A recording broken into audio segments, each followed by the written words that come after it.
What is a volume eater, and are you one? We're getting into it right now. Hey everyone, welcome back. My name is Manya, and I have maintained a 20-pound weight loss after losing it all on WW between 2020 and 2021. Now, one of the things that I had to accept as a part of my weight loss journey was that I am a volume eater. I don't know if this is an actual medical term, but I'm not a doctor, so it doesn't really matter. But my goal today is to talk with you about what volume eating is and what being a volume eater is. And so you can figure out if maybe this is something that you want to embrace on your health and weight loss journey. I have always been what I call a hungry person. I am legitimately hungry every couple of hours. Now, I want to very quickly, before we move on, put terms into two different boxes. We all know about emotional hunger versus physical hunger. Many of us, those of us who grew up in the Western world, and the way that food is presented to us, the way that life is presented to us, we are lucky enough to really not ever have to be hungry. And so many of us eat a lot on a regular basis without waiting for our bodies to be hungry. I know some of you. I'm married to one of you. My best friend is one of you. Not hungry all that often. You can immerse yourself in a task, let's say at work or a hobby, and not feel hungry all day. That is not me. I am physically hungry every 2 to 3 hours, depending on what my last meal was. This is separate from emotional eating. Emotional eating is simply that. You convince yourself that you're hungry because it makes you feel better emotionally. But that's not physical hunger. What I have is a blood sugar drop. I feel weak. I get hangry.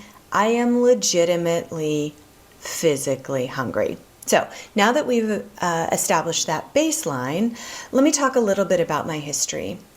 Because I am legitimately physically hungry every couple of hours, I have always needed to eat every 2 to 3 hours. And before I understood about volume eating, I would just eat whatever was nearby. It was very important to me that I not get physically hungry because bad things would happen when I did. I would get very weak. I would sometimes feel like I was going to pass out, and I would get very unpleasant to be around. Let's just say that. And if my blood sugar dropped so low that I was so unbelievably hungry that I thought I was going to pass out, I could then overeat whatever it was that I chose to eat. So rather than having a couple bites of something and letting that settle and feel better, I would just binge in order to fill what felt like an empty hole inside of me. Again, not emotional. I may have eaten emotionally because of it, but I was still physically hungry. So I would eat an entire bag of potato chips instead of just a couple of bites. For these reasons, I was very invested in trying to never be hungry because I tried to never get to that point. But that was very difficult. I was a vegetarian for 30 years, and I would often find myself out and about and very hungry. And the things that were available to me to eat were high calorie, often very processed food. So I think this is one of the reasons that I was overweight. I mean, there are very many reasons why we are overweight, but I think that was one reason.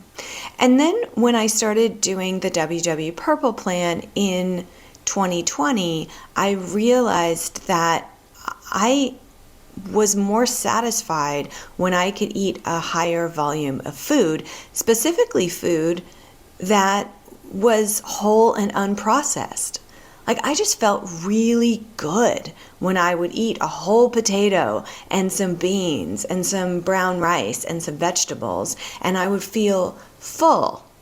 And full felt satisfying. Not overly full, not like you ate too many cookies, but satisfied.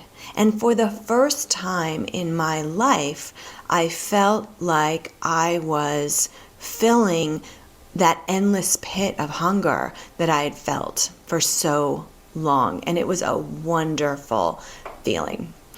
That's when I started looking into calorie density. And we've talked about calorie density on this channel quite a bit.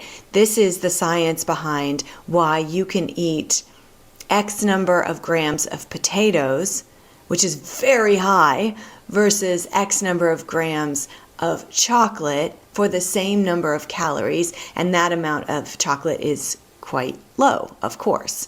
So calorie density means you can eat large amounts of low density foods, leafy greens and vegetables and fruit and whole grains and whole unprocessed carbohydrates like potatoes.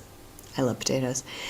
And eat so much more of those than, for example, a bag of low calorie potato chips, diet food, if you will. This to me is the key. So if you are someone who is always physically hungry, and trust me, you know the difference between physical hunger and emotional hunger. You can figure that out. If you are someone like me who gets hungry all the time and you feel like you've never been able to fill that hole of hunger in your body, try out volume eating. Try instead leaning in to those 0-point foods and eating more of them than everything else. They will keep you satisfied for longer because you can eat more. If you've always just loved eating a lot of food, that doesn't make you a fat pig like I thought for such a long time. It just very well might mean that you need more food than other people, regardless of your body size. So try it. Try eating those low calorie, low density foods in higher amounts. See if they keep you fuller for longer and more satisfied for longer. Let me know in the comments below if you're a volume eater or if this resonates with you and you want to give it a try. And thanks as always for being here, and I'll see you in the next video. Bye.